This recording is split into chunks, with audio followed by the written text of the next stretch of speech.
still sneaking up on Genesis. I'm really analyzing it a lot, but there's something I want to do before I create that video. I want to bring something else into play, and it's going to be a bit strange at first, so let me talk it through. What I'm going to do in this video is talk about the Kybalion a little bit, Hermetic philosophy. I'm not saying I recommend anybody go get this book or go find it. It's a little bit different. I find some shortcomings with the teaching. I don't know if the people that wrote this really took the path extensively. It's good material, but I find some shortcomings to it. And let me be clear, the shortcomings I find is how to take the path. It has all the information, how it works. This is how it works. It doesn't lead you into things like how to forgive, what like a spiritual document would, or how to transmute, like something that comes from other sorts of teachings that are all holding this idea that we are changing the state of our memories. At any rate, it does have some good stuff in it, though. I continue to say there's just one truth. There's one cosmic reality that everything is based upon. Even if it's religious and success in religion and supernatural things, it's based on something that is happening in a cosmic realm that we're just simply not aware of, and we're trying to figure that out. When it comes to Genesis, the teaching is put in a way, carried in such a way that the mind of the human being is going to take that. The fearful mind of the human being that can't figure stuff out, which is most people, is going to be all over Genesis. They're going to carry that. They're going to carry it like it's their last meal. This one isn't like that. This one is like, you all right? You want to figure out what life is all about? You want to take this journey? This is more like reading something like the Dhammapada from the Buddha or the Tao Te Ching from Lao Tzu. This doesn't get into that whole, here, let us make you fearful and then tell you how to save yourself. It doesn't do any of that religious stuff. It does here's how life works. Let's figure it out. It doesn't play on the human fear. And just to reiterate, in case somebody's kind of new with what I have going on here, I'm talking about the carrier shell itself. There's a template inside of there that is being carried in verbiage that was created at a time and a place for a people in a style, myth, religion, something like that has obviously has a purpose and a growing population that is very effective. Okay. What I want to do then is take that information, and let's look at a few things here real quickly, because what I'm going to suggest is that these are going to translate, these ideas are going to translate into Genesis in this, they're going to mean the same thing, but they're going to sound so much different. So I think it's going to be more comfortable perhaps to read Genesis in that very flowery way it's doing its teaching, after comparing it to something like this that is still obscure. However, in a case like this, you're going to get very little interest in it because in the population, because it's do it yourself. It's in your hands. Your salvation, your life is in your hands. So the Kybalion is going to be one of those things that say, this is where I learn how to figure out my life to a degree. It's going to be kind of on a par with the Tao Te Ching or the Dhammapada from the Buddha. They're all a do-it-yourself. Here, you take these paths. This is for you to turn inward and take that inward path. Go back and figure yourself out. Get to know yourself. Expose all of the things. That same template is held in religious documents. However, the carrying case is not a do-it-yourself. The carrying case is a turn it over to a higher being. And those ones are different. Let's just leave it at that. Okay, let's jump into the Kybalion here, and let's talk about some of these very broadly. And again, because these are going to help us understand what we are seeing in Genesis. Okay, right off the bat, what's going to get everybody's attention is that there are 7 Hermetic principles, and there's 7 days of creation. And they sound, well, yeah, there's a lot of actually 7 matchups in antiquity, but these don't match. They're not that way. The Kybalion and the Hermetic works do not come from Genesis. They come from Egyptian works. And Genesis has its roots in both Egyptian works and in Babylonian works. So they kind of took a little bit different paths. The Kybalion is also pulling from from where Genesis is pulled, but much more in much more recent times by people who had a different kind of understanding. You'll see the verbiage here. You can tell this is more. This comes in a more current interpretation of what the material is. So the first thing that we see is mentalism. All of life experience is a mental process, and I'm going to say that that is true, but that's a difficult one to consider. Mental is this way. We're having physical experiences. We are. And you would look at that and say, you know what? These are things happening to me. I got stuff coming at me from all over. Those are physical experiences. They're not mental. They're not mental. But when you think about it and you're on this path, at some point what you have to do is understand something a little bit different. That even though all those things physically are going on, that the reality of it is your perception, the way you see it, the way you understand it, the way you store it, the way you process it, the way you interpret it, the way you experience it, the way you move on from it is all mental. Every bit of that is mental. And what you carry away, your memories, your thoughts, your emotion based on it, all of it is mental. All of these are going to be continual experiences that are because of the brain and what is stored in the brain and the way the brain works and how our life experiences. This has to be understood that it's mental. In a simple mental illustration, consider this, that there is a cosmos, this big ball of energy, and somewhere we emerge from that and have a physical experience. So we're emergent from an energy place and experience life in a physical place. But in between those two is the brain. So the quality of our physical experience continually and our acceptance of that experience is going to be because of this brain. And how we manipulate our thoughts is how we manipulate the brain storage and how we manipulate life. It is mental. Does that show up in this, the creation myths? It does. This is hard to see.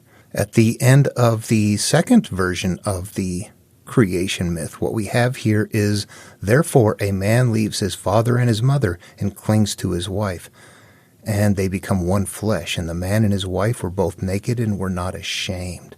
So right here, there's a couple of things happening. First of all, naked and not ashamed, husband and wife. We've identified that as that point in time in our own life where we are self-aware. And we haven't collected life's experiences. We're happy. Everything's good. We're happy kids. And we are naked because spiritually, because we're not covering anything. We're not lying. We're not telling people no. We're not hiding shame. We're not doing any of those things yet. We're still pure energy children ready to go. If you came from a home like that. I know some people were abused before then. This is generally overall. So we're looking at that point, but what does it tell us too, also at that point where we've been developed? And in Genesis, I'll cover this more extensively. So we're naked and ashamed, not in the garden, we're at that point, but it's also telling us to leave our father and our mother, which means leave who you were born from. You leave your physical world, that's the physical world, and cling to your wife. But your wife is not the physical wife. We've just established that the wife is your subconscious, your soul, your inner being, that part of you that is going to collect life. You don't want to become divorced from that and have it acting out in some way later on. You want to maintain that marriage. So right there, conceptually, this is hard to see.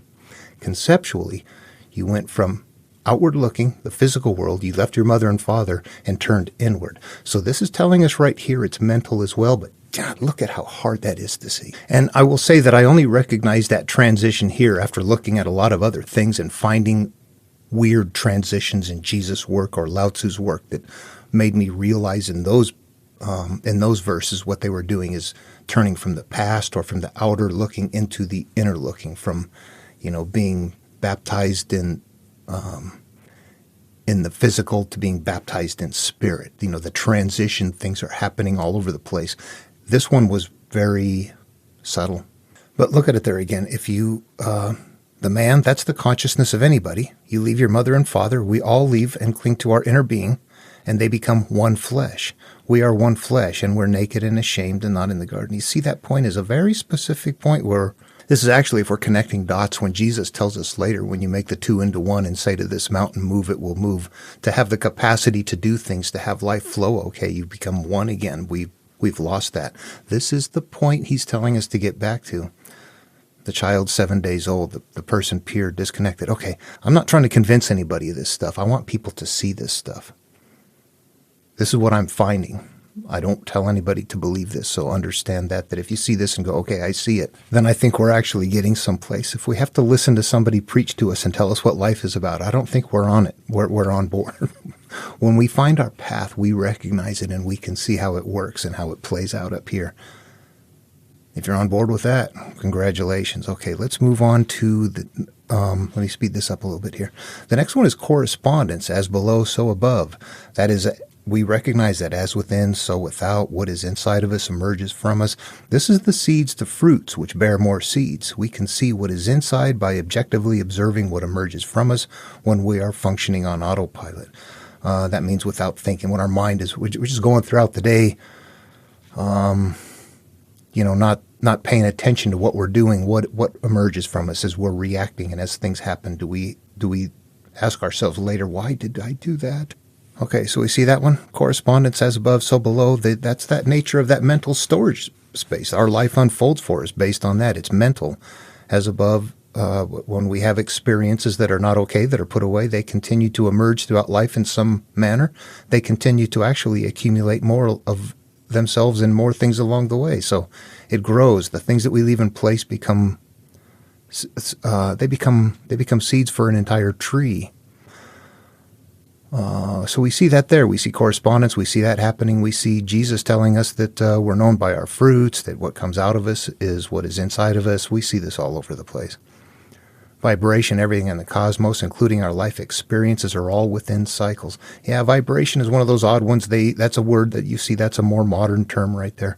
Vibration, everything is in motion. Okay, that's fine. Polarity, positive or negative. Everything has positive and negative poles as it's moving. If you take anything that's a frequency, if there is let me turn that down. If there's no sound or if there's nothing there, there's just a flat line, zero reference. Imagine waves on the ocean when there's no waves. It's flat. When waves start, one goes up, but there's a corresponding equal dip behind it. The zero still stays there, but the positive and the negative begin to flow up and above that. That is what is happening. That's how frequency happen, or that's how actually that's a cycle. The frequency is how fast it happens. Are they very small waves, or are they big, huge waves that take a long time to come in? Everything is moving in waves in that way. So this is, telling us some kind of science stuff. Yay. Let's see, positive or negative. Okay, so the nature of the energy, though, however, that's what we're looking at here, the polarity of it. Emotional value of our memories. How does the memory affect the emotional quality of our human experience, or those around us? This doesn't include, I'm a serial killer and my emotional quality is good when I'm killing people. That's going to fly in the face of other things. This right here means our personal, everything is good. How do I feel about my life? Unresolved memories and bundle or networks of mental convictions is what we accumulate. That's what, if you follow Eckhart Tolle, he calls that a pain body. Carl Jung calls that the shadow self. It's a bundle, it's that network of convictions, all of that comprise who and what we are. That is represented by the tree of the knowledge of good and evil, or the tree of life in Genesis. We can go either way. We can have good experience, bad experience. But the polarity, or the positive negative, is relative to just how it affects you. Does it take you off course or put you on course? Perfect. Rhythm, the speed and the amplitude in which the energy ebbs and flows, teeter-totters. That just means how fast something happens. You might have an issue and you never get triggered. You can live your whole life and the rhythm is what? Zero. You might be in a situation where you are constantly in a problem that you can't resolve, and the rhythm is what? Every day. But we can see rhythm. Things teeter-totter back and forth. If we were looking on a bigger scale, you look back at like U.S. Political history, when Richard Nixon was this horrific criminal in there, and then at some point, things are changing back and forth. Then we have warmongering. We go to war for what the hell? for. Yeah, I don't want to get into the reasons for that. People have their reasons, but I don't think that I personally don't think humans manage humanity very well, or their planet. I think a lot of us don't, but what happens, it swings back and forth, then, then we get Trump in, and it's like, oh my God, you look back at people that were once horrific and go, that was nothing. You see this, you see a frequency, you see a swing, you see a teeter-totter, you see an increase in amplitude, it's getting bigger and bigger every time. Do you see that? It's happening. That's how you see the future. You look at what's in motion. That is a global thing, though. And the reason that's happening is because all of those people have those issues. The only way for that to be out of the population is to be out of the individuals. Ultimately, though, we don't want to look at this as a global thing right now. We want to look at it as very individual. It has to be individual. We have to take the steps. Globally, nothing changes unless all of the individuals change. If we're not there, nobody's there. Why would anybody else be? It's not done. Okay. So individually, then, what we're looking at here is we see that maybe something happens and it bothers us, and early on in life it's a little bit bothersome, but as time goes on it amplifies, it gets worse, more things happen, more gets added to it. We're seeing maybe an increase in frequency of something happening, plus an increase in amplitude. Something that used to be bothersome is now I'm angry and I'm ready to, I'm tearing stuff apart. I'm so mad about this stuff. That there are things happening here that we can observe and realize these are normal energy sorts of things that are all based in a mental process. Always remember that. Okay, let me move on then. Cause and effect, karma. The measure you meet, what you mentally issue out to others will be your experience. Law of reciprocity. What this really is telling us is that the quality, this is again like whatever the seed is, grows the tree, which produces seeds of the nature of that tree to produce more of itself. It's really kind of these 7 Hermetic principles here are a little redundant, kind of. But the information is being covered in Genesis. Genesis is actually got more to it than what the Kybalion does. Okay, and then finally, the karma. What is karma? Karma is this. What is stored up here? Mentally. That's where your karma is coming from. It doesn't matter what you do or how you act physically. This right here is what creates your karma. The nature and the quality of this. Not the conscious thought. The stored, unconscious, buried. I don't want to see it. That thought. That's the stuff right there that is interfering. Actually, the other stuff is all necessary. We think good, but it doesn't happen. What are you carrying? Or where are you? You're in the wrong place, wrong thing. And then finally, what we have here is gender, physical and spiritual. Man and woman create children in the physical. Okay, in this case right here, I'm going to tell you that gender is not being used by the Hermetics in the same way. Where we're using it as conscious and subconscious in certain material. Right here, how they're using it is that there are 2 things that need to happen in order for there to be. Let me try to think of a good example.